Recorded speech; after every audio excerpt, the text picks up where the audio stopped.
जिस शख्सियत से मैं मुलाकात करा रहा हूँ, परमजीत सिंह पम्मा जी, नेशनल प्रेसिडेंट हैं आप नेशनल अकाली दल के, फेडरेशन ऑफ सदर बाजार एसोसिएशन, ट्रेड एसोसिएशन के आप चेयरमैन हैं। और सबसे बड़ी बात आपको बताने जा रहा हूँ, हिंदुस्तान के एक ऐसे वाहिद शख्स हैं जो जुल्म के खिलाफ, जो गलत पॉलिसियों के खिलाफ, चाहे वो पॉलिसियां किसी भी सरकार की हो, 28 साल से आप ये काम कर रहे हैं। और एक बहुत बड़ा अचीवमेंट जो दिया है वो बीबीसी न्यूज है, वो दिया है इंडिया का सबसे एंगेजेस्ट मैन का इनको खिताब मिला है कि जो बात करते हैं बड़ी शिद्दत से करते हैं। पम्मा जी स्वागत है सर। ये सिलसिला जो आप धरना प्रदर्शन का है, ये कब से आपने स्टार्ट करा था? देखिए, मैंने तो मेरे पिताजी थे जत्थेदार त्रिलोचन सिंह जी। मैं 16 साल की उम्र में उनके साथ गया था एक बारी धरने पे। तो उसके बाद मुझे इन चीज़ों का शौक़ नहीं था। मुझे शौक़ था घूमने का, फिरने का, अपना जैसे हर युवा को होता है भाई अपनी लाइफ को एंजॉय करने का। मगर 1995 में उनका देहांत हो गया। तो उसके बाद कई मुश्किलें मैंने देखी, लोगों की मुश्किलें देखी। मुझे लगा कि जो मेरे पिताजी समाज के लिए आवाज़ उठाते थे, कई लोग आने शुरू हो गए कि जो आपके पिताजी आवाज़ उठाते थे आप भी इसी प्रकार उठाइए। तो मैंने फिर लगभग ये समझ लो कि 22 साल की उम्र से ही ये चीज़ करनी शुरू कर दी। और धीरे धीरे करते, पहले हम नौजवान सिख समाज के नाते ये करते थे। उससे ये होता था, सरकार कभी हमारी आवाज़ सुनती थी और सबको यही लगता था ये तो नौजवान सिख समाज, नौजवान है, लड़के क्या करेंगे ये, इनका क्या मकसद है। फिर हमने एक गैर राजनीतिक नेशनल अकाली दल का गठन किया। उस पे हमने आवाज़ उठानी शुरू की। नेशनल क्या, इंटरनेशनल भी आवाज़ हमारी सुनी जाने लगी। यहाँ तक कि इंग्लैंड की महारानी जब भारत में आई, वहाँ पर सिखों की समस्या थी, उस पे भी हमने आवाज़ उठाई तो उन्होंने हमारी बात को माना। और जहाँ पर भी किसी भी भारतीय को कोई दिक्कत होती है तो हम उस पे आवाज़ उठाते हैं, चाहे वो देश में हो या विदेश में हो। इसके साथ साथ महंगाई, भ्रष्टाचार, बच्चों के भविष्य को लेकर कोरोना काल भी गया, सब कुछ गया। तो उसमें हमने कई चीज़ें नोट की। लोगों की मदद के लिए जो लो क्लास है तो सब आ जाते हैं, मगर मीडियम क्लास की मदद के लिए कोई नहीं आता। उसमें हमने एक मिशन छेड़ा कि हमने एक क्या किया कि जिसको कोई ज़रूरत है, हम किसी के घर में पूछने जाए वो नाराज़ ना हो जाए। हमने एक मिशन छेड़ा कि अपने घर के बाहर एक वाइट कपड़ा टांगे, तो हम पूछने आएंगे आपको किस चीज़ की ज़रूरत है। क्योंकि 3-3 महीने दुकानें बंद हो चुकी, लोगों की नौकरियों पे नहीं जा पा रहे थे। कई बेचारे हमारे पत्रकार भाई बड़ी मुश्किल का सामना कर रहे थे।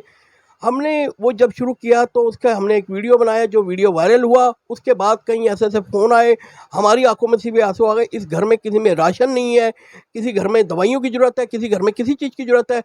तो हम एक पैकेट बनाते थे उसका, तो वो पैकेट दे के आते हैं। इसके साथ साथ हमारा मेन मकसद रहा है बच्चों के ऊपर ज़्यादा। बच्चों को आज हमारी जो बच्चों को ऑनलाइन गेमों से उनका भविष्य बिगाड़ा जा रहा है। एक तरह से उनको लत लगाई जा रही है, जो हमारे बच्चे खिलाड़ी ना बन पाए, कलाकार ना बन पाए, आगे फौज में ना जा पाए। जैसे पबजी गेम थी, पबजी गेम में आपने देखा किस प्रकार बच्चे क्या क्या क्या हादसे कर देते थे, घर वालों पे हाथ उठा देते थे। कई बार ये देखा कि उनके बैंक बैलेंस तक खाली कर दिए। तो ये बुनियादी मुद्दे जो थे कई बार हमें सुनने को भी मिल जाते थे, ये क्या मुद्दे उठा रहे हैं। मगर हमें ये होता था कि हम समाज के हित के लिए ये चीज़ कर रहे हैं। और उसका आने वाले समय में लोगों को भी पता लगा, ये अच्छा था। बीजेपी सरकार थी तो प्याज महंगा हो गया था। तो मैंने उस समय 40 रुपए प्याज खरीद के 9 रुपए पूरी दिल्ली में बेचा था। उस समय 40 रुपए हुआ। अभी टमाटर पे बोलिए, टमाटर भी तो इतना जा रहा है। हाँ, मैं वही बता रहा हूँ। फिर उसके बाद शीला दीक्षित सरकार थी, 200 रुपए तक दालें पहुंच गई थी। मैंने 200 रुपए दालें खरीद के 40 रुपए बेची। मेरा यही लक्ष्य था कि हर बंदे को उसकी जो है खाने में कोई भी सरकार मदद नहीं करती। जो बेचारा रात को मजदूरी करके 50-100 रुपए कमाता है या 200 रुपए कमाता है, वो प्याज से भी रोटी ना खा पाए तो क्या खा पाएगा। तो ये सरकारों का फर्ज था। उसके बाद सरकारें जागी। सरकारों ने जो सरकारी केंद्र थे वहाँ पर अपने दालें भी बेची और उन्होंने प्याज भी बेचे। और दूसरा क्या हुआ, जब ट्रक तक शुरू करके जगह जगह इन्होंने 70 विधानसभा में शुरू किए। तो ये हमारी एक उपलब्धि थी, जिसको हमारे आने वाले समय में लोगों को पता लग गया कि आंदोलन का मतलब ये नहीं है, हमारा कोई सरकार बदलने का नहीं होता। हमारा सरकार से लड़ाई नहीं है, सरकारें हमारी है, चाहे वो केंद्र हो, चाहे दिल्ली हो, पंजाब हो, हरियाणा हो, यूपी हो, कहीं की भी सरकारें। आपका नीतियों के खिलाफ आप बात करते हैं? नीतियों के खिलाफ है। उनको हमें बताना है कि ये चीज़ जमीन पे गलत हो रही है। कई सरकारों को नहीं पता लगता, मगर हमारा एक माध्यम है। हम ये तो है नहीं है कोई उनसे मंत्री से जाके लड़ेंगे या कुछ करेंगे, नहीं। हमारा एक अधिकार है, वो है कि हम सड़कों पे उतर के उनको विरोध प्रदर्शन करके, किस प्रकार हम विरोध प्रदर्शन करते हैं उन तक अपना मैसेज पहुंचाना, कि वो मैसेज मीडिया के जरिए भी पहुंच जाए और जो उनकी इंटेलिजेंस एजेंसी है उनके जरिए भी पहुंच जाए कि लोगों को ये दिखते हैं। 28 साल से आप धरना प्रदर्शन कर रहे हैं और करीबन जो हमने स्टडी करी है तमाम प्रदर्शन आपके कामयाब हुए हैं, इसलिए हुए हैं कि आपने सही कहा, आप सरकार के खिलाफ नहीं होते, नीति के खिलाफ होते। कितने धरना प्रदर्शन करोगे आज तक? मुझे भी गिनती नहीं है, मुझे भी याद नहीं। अच्छा, बीबीसी ने जब आपको कहा कि आप इंडिया के एंग्रीस्ट मैन हैं, उस पर आपने क्या, आपका क्या कहना है उस पर? देखिए, मैं तो घर पे था, सुबह मुझे फ़ोन आया कि हम बीबीसी से बोल रहे हैं, आपका इंटरव्यू लेना चाहते हैं। तो मैं हैरान हो गया, मैंने कहा उस टाइम मैं थोड़ा सा, मेरी तबीयत भी ठीक नहीं थी, मेरे 3 स्टेंट लगे हुए हैं, मैं आपको बताऊं, जबकि डॉक्टरों ने मुझे चीखने चिल्लाने से मना किया हुआ है। मगर एक जोश है, जब बीबीसी का मुझे ये फ़ोन आया कि आपका इंटरव्यू करना है, किस लिए करना है, तो कहते हैं हम बताएंगे। उतना चेर मैं अपने ऑफिस में आया तो मुझे कई लोग मुबारक दे रहे, कह रहे आप सोशल मीडिया में तो देखो। मैंने कहा क्या देखूं, कहता है एक बार देखो तो सही। तो देखा तो सारे सोशल मीडिया पे, नेट वगैरह पे, सब पे यही चल रहा कि भाई उन्होंने कोई सर्वे किया था, उस सर्वे में ये हुआ कि भाई कौन बंदा ऐसा है जो बगैर किसी राजनीतिक पावर के, बगैर किसी फंडिंग के जो लोगों की आवाज़ उठाता है। उसमें जो नाम आया, कई लोगों के चुनने के बाद मेरा आया। कोई तो किसी मुद्दे पे, कोई जैसे किसानों के मुद्दे पे लड़ रहे हैं, कोई महंगाई के ऊपर लड़ रहे हैं, कोई स्कूल फीस के ऊपर लड़ रहे हैं। मगर जो मेरे मुद्दे थे वो एक हर तरह से मिक्सअप थे, और जो वो लड़ रहे थे कुछ राजनीतिक तौर पे, राजनीति में जाने के लिए लड़ रहे थे। कोई जैसे, अब मेरी बात नहीं समझे, देखा जाए तो हमारे माननीय मुख्यमंत्री जी पहले ये आंदोलन करते रहे, मगर इनका लक्ष्य राजनीति में पूरा हो गया, मगर हमारा कोई लक्ष्य नहीं। मुझे कई राजनीतिक पार्टियों का समय समय पर ये आता रहा कि आप आइए हमारी पार्टी में शामिल होइए। मेरा एक ही मकसद था कि जब मैं उन राजनीतिक पार्टियों में शामिल हो गया तो फिर मैं आवाज़ नहीं उठा पाऊंगा, फिर मैं गलत को गलत नहीं कह पाऊंगा।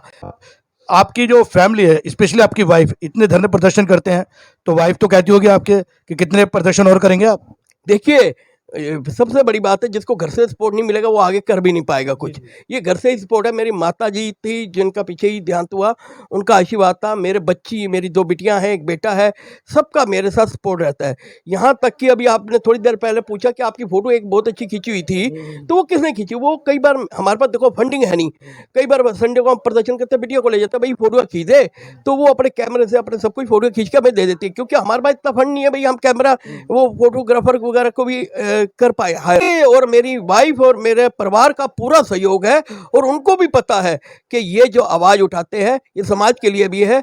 इसी कारण कई डॉक्यूमेंट्री फिल्में मेरे पे बन चुकी है, कई गाने लिखे जा चुके हैं।